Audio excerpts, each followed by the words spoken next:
Good morning, friends. Today we are continuing with the subject of demand forecasting, where we're going to explain which are the types of demand forecasting involved in your syllabus.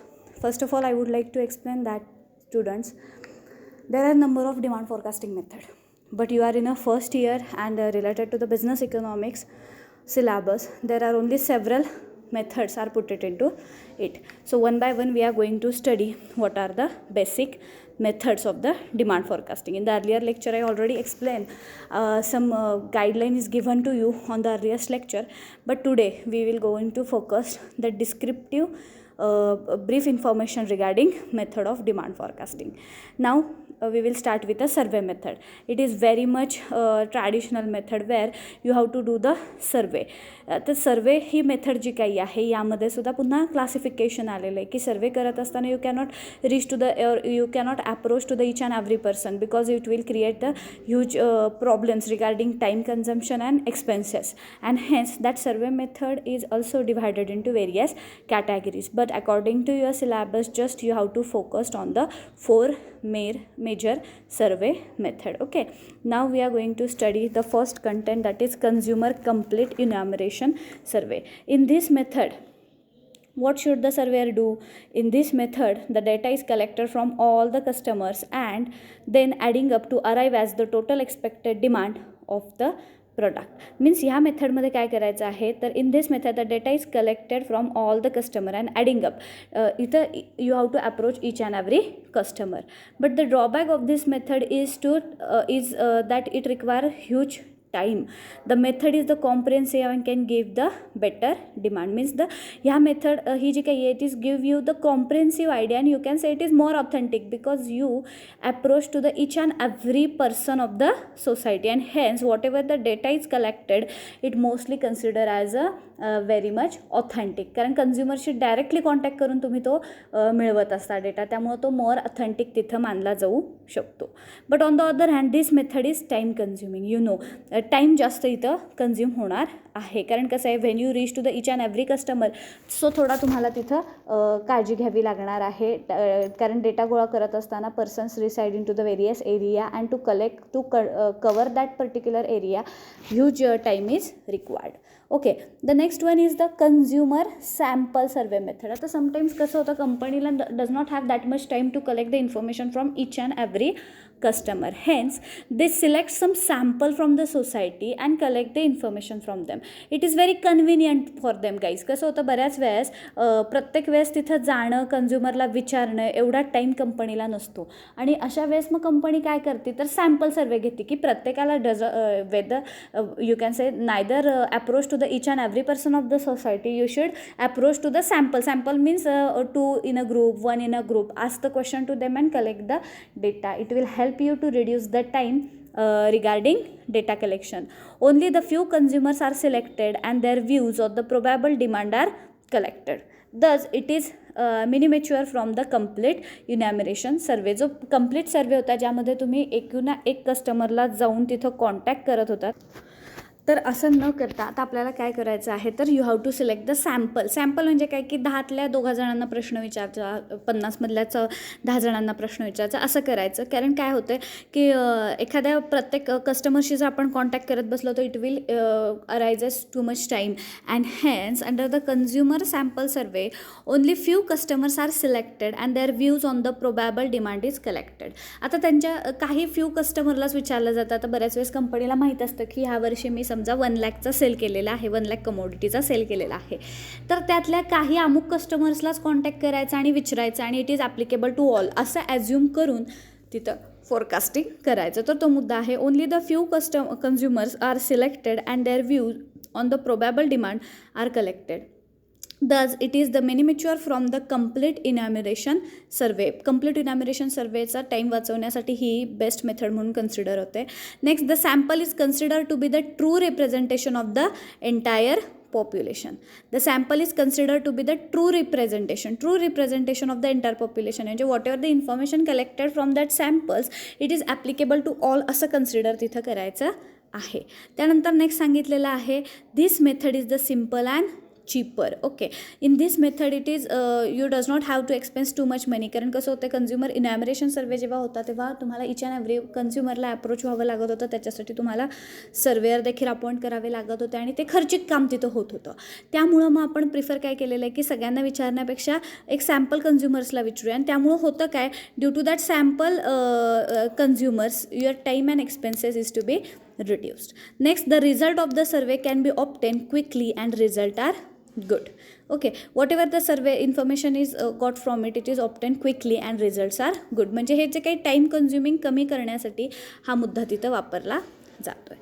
त्याच्यानंतर next आहे cells force opinion method. आता बऱ्याच वेळेस कंपनीला एवढा पण expenses करणं कधी कधी अफोर्ड होत नसतं to collect the information from the consumer survey method. It is not possible sometime and hence sales force opinion survey is to be adopted. What is the sales for opinion method?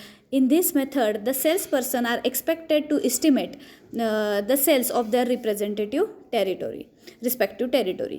The sales force which has been selling wholesaler, retailer, consumer over the period of time, they consider to know the product and the demand for the pattern as well. म्हणजे आता बऱ्याच वेळेस असं होतं की प्रत्येक कन्झ्युमरपर्यंत पोहोचणं, data गोळा करणं, it is time consuming. So we prefer the sample survey method. But whatever the information is collected from the sample survey method, you cannot say it is applicable to all. म्हणजे 10 जणांनी सांगितलं की तुमचं product चांगलं आहे म्हणून it is not applicable to the 1000 ना. लगेच आपण अप्लाय नाही करू शकत आणि मग आपल्याला तिथं फॉल्टी फॉरकास्टिंगसुद्धा होऊ शकतं. So that instead of approaching to the customer, people are prefer to do the forecasting with the sales force opinion survey. Sales force opinion survey in the sense, who is the seller of your particular territory, just collect the information from him only because he know which commodity has the greater demand in his territory. त्याच्या म्हणजे एखादा एक प्रत्येक कस्टमरला विचारण्यापेक्षा तुमच्या गल्लीतला किंवा तुमच्या तालुक्यासाठी जो डिस्ट्रीब्युटर आहे, जो सेलर आहे, त्याच्याकडनं तुम्हाला ही ऑथेंटिक माहिती मिळू शकते की बाबा ए कमोडिटी तुझ्या एरियात किती खपल्या जातात, बी किती खपल्या जातात, सी किती खपल्या जातात. And it will gives you the authentic information to the producer regarding his demand forecasting. त्यामुळं मग तुम्ही कुणाकुणाला विचारू शकता. म्हणजे सेल्स फोर्स ओपिनियन मेथडमध्ये सेल्स फोर्स कोण आहे, तर होलसेलर्स आहेत, रिटेलर्स आहेत, कन्झ्युमर्स आहेत. You can collect. आता कन्झ्युमर्स तर not possible, so we are asking that question to the distributor of that particular district or the wholesaler or a retailer. Those method does not require the intricate mathematical calculations. This method is based upon the first hand and knowledge of the salesman. आता हे कुणावर depend असतं, तर जो salesman आहे, जो त्या particular एरियाचा supplier आहे, ह्याच्यावर हे सगळं डिपेंड राहतं की किती इन्फॉर्मेशन प्रोव्हाइड करायची आणि कशाबद्दल इन्फॉर्मेशन प्रोव्हाइड करायची. And it is helpful to forecast the sales of the new product. आता जेव्हा न्यू प्रोडक्टच्या बाबतीत तुम्हाला फोरकास्टिंग करायचं असेल तेव्हा ही मेथड तिथं खूप जास्त उपयोगी पडत असते. हे लक्षात असू दे तुमच्या. कारण तिथं कसं आहे, कन्झ्युमर सर्वे करत असताना कन्झ्युमर सर्वे ते प्रोडक्ट नवीन असल्यामुळं what ever the information collected from the survey method, sometimes it is not applicable for the new product, and hence if you are interested to launching the new product in the market, you definitely go for the sales force opinion survey. But the main drawback of this system that sometimes the seller and wholesalers give you the bias information because त्यांना ज्याच्यातनं जास्त commission मिळतं त्याच वस्तू ते मोठ्या प्रमाणावर विकताना तुम्हाला दिसतात. आता एक साधं उदाहरण सांगते की तुम्ही ग्रामीण भागामध्ये जर गेलात तर तुम्हाला ब्रँडचं कुठली वस्तू मिळत नाही, एक लोकल ब्रँडची वस्तू मिळते. आणि मग तिथल्या जर सेलरला तुम्ही विचारलं की what do you think about the XYZ commodity, तर तो लोकल ब्रँडची वापरत असल्यामुळं तो तीच इन्फॉर्मेशन देतो आणि त्याचा इफेक्ट आपल्या फोरकास्टवर बऱ्याच वेळेस होतो because he get that more commission from the local brand. So he kept that commodity only in his shop and he give you information that आमच्या इथं बाबा हेच विकलं जातं, आमच्या इथं ब्रँड कोण मागत नाही.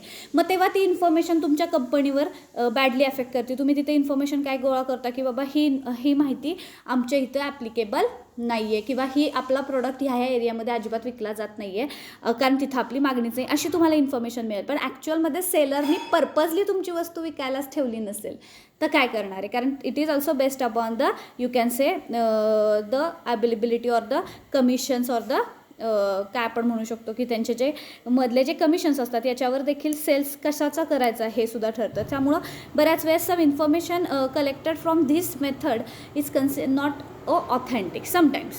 Okay, now we are turning towards the next question is the consumer end use survey. End use survey in the sense काय सांगितले बघा, the end use method focused on the forecasting of the demand for the intermediate good.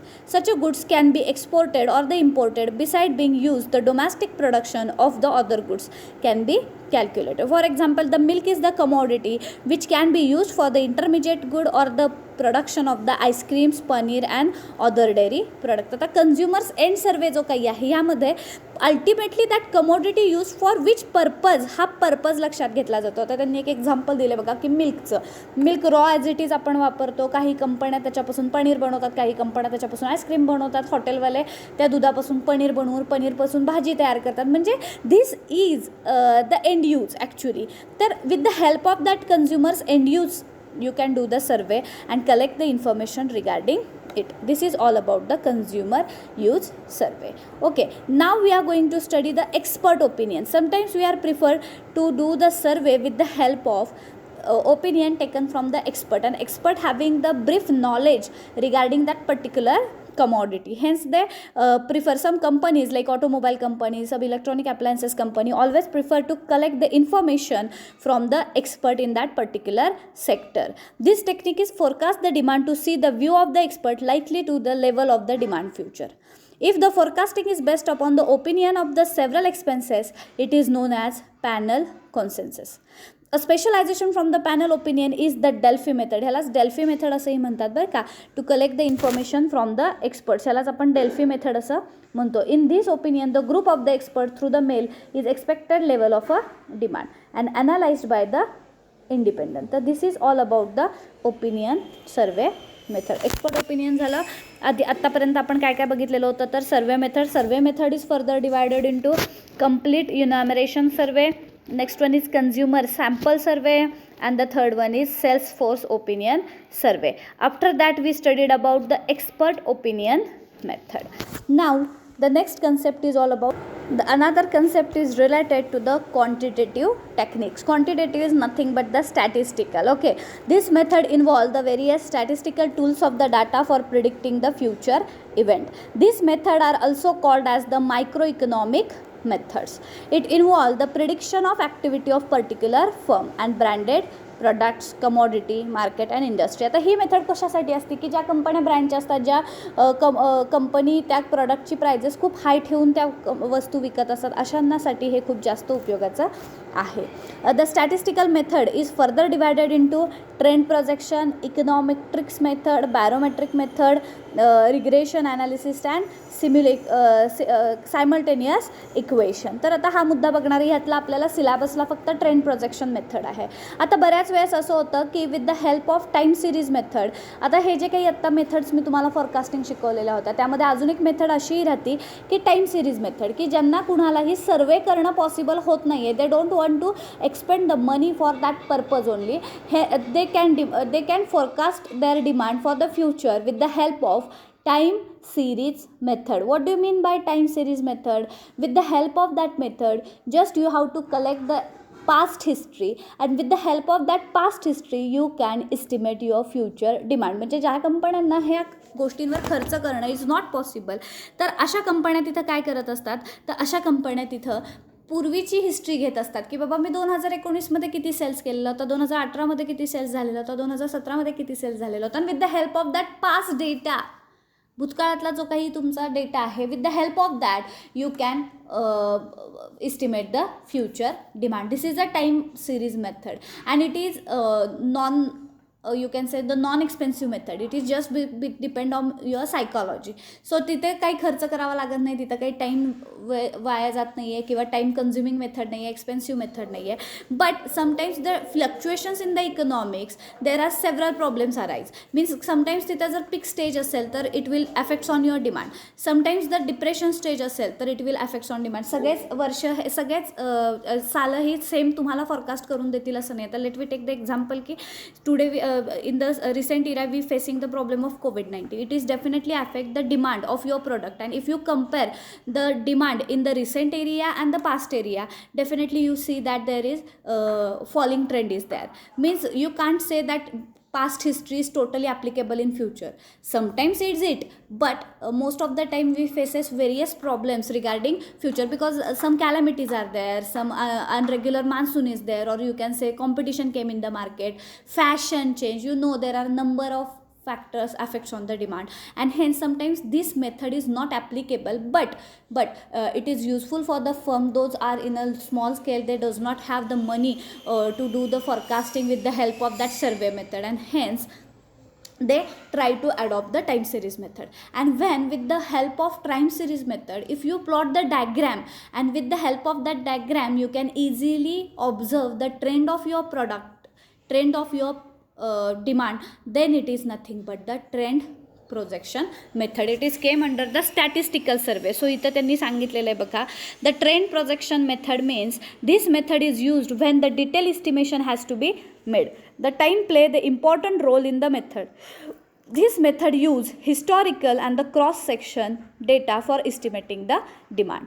This technique assume that whatever has been the pattern of the demand in the past will be continue to hold the good in the future. म्हणजे जसं मी तुम्हाला earlier सांगितलेलं होतं, with the help of this method you just collect the data of the past history and it is applicable, and you have to assume that it is applicable in the future. It is nothing but the trend projection method, and it is if with the help of that data, if you plot the diagram, then it shows you the trend, ज्याला तुम्ही trend असं म्हणता, जो चढता graph वगैरे जो तुम्ही काढता त्यालाच आपल्याला ट्रेंड प्रोजेक्शन मेथड असं म्हणतात. In this method the data is arranged chronologically which yield the time series. जसं मी तुम्हाला सांगितलं, क्रोनॉलॉजिकली म्हणजे सालानुक्रमे तुम्हाला तिथे डिमांड बघायची आहे आणि त्या पद्धतीने you have to plot the diagram. The time series represent the past pattern, effective demand for the particular product and used to project the trend time series. To do so, there are two methods. One is the graphical method and second one is the least square method. Graphical method is just a trend line is fitted in the series graphically. जसं मी तुम्हाला सांगितलं की with the help of that data, if you plot the diagram, then it is under graphical method. जो तुम्ही graph बऱ्याच वेळेस मित्रांनो बघत असतो, असा चढता ग्राफ असतो किंवा झिगझॅग ECG आपण बघतो, त्या zigzag is showing you the trend of your demand. This is the all types which is related to the demand forecasting. And now the last method in your syllabus is related to the least square method. It is the mathematical procedure of fitting the line in the shape the observed data of the point in the manner that sum of the square differences between the calculated and observed the value is minimized. म्हणजे बऱ्याच वेळेस असं होतं की with the help of that data, if you graphically or the mathematical procedure fitting up the line to set up the observed data, it called as the least square method. So explanation is given here.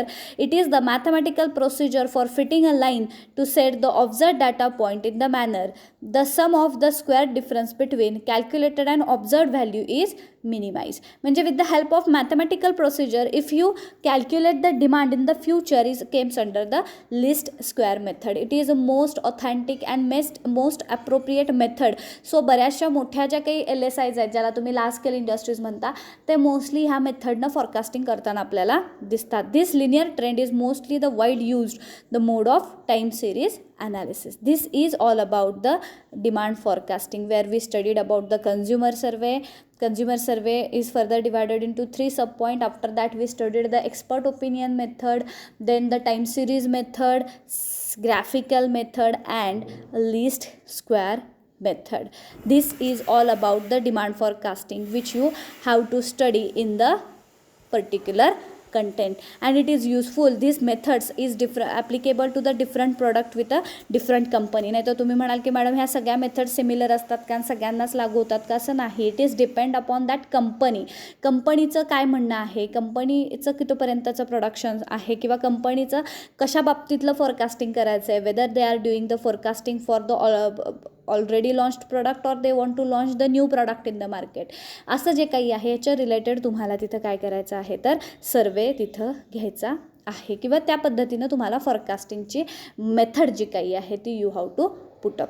This is all about the types of demand forecasting. For that you can use the business economics book which is available in the library, as well as I already shared the link with you. You can put note down the notes from the slide as well. Whatever convenient to you, you should adopt it. Thank you so much.